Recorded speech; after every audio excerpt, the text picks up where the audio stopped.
L'église actuelle a été construite sous le Second Empire.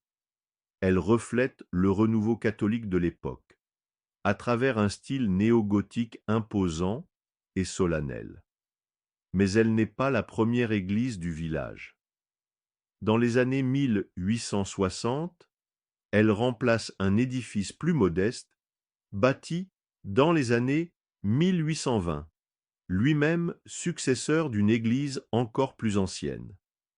À la fin du XIVe siècle, une église se trouvait rue de la Treille.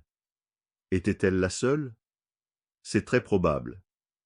Il est aussi possible que l'église actuelle ait été construite à l'emplacement d'une ancienne chapelle seigneuriale, réservée autrefois aux occupants du château. Ce déplacement pourrait s'expliquer par les guerres de religion qui auraient produit la ruine de l'église médiévale située rue de la Treille. Cela nous rappelle que les villages, que l'on imagine souvent immuables, ont en réalité connu de nombreuses évolutions.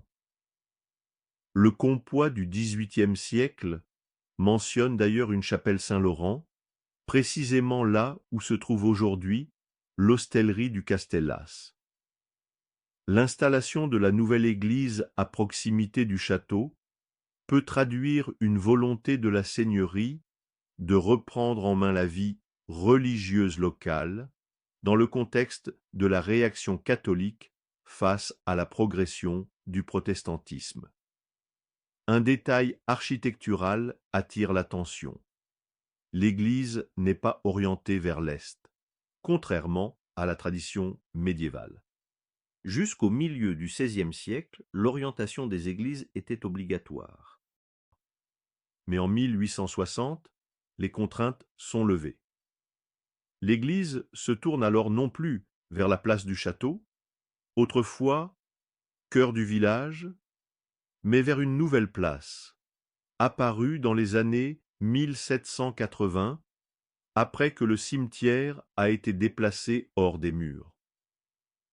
Ce retournement symbolique marque un changement profond. L'Église ne s'adresse plus à la noblesse, mais à la population.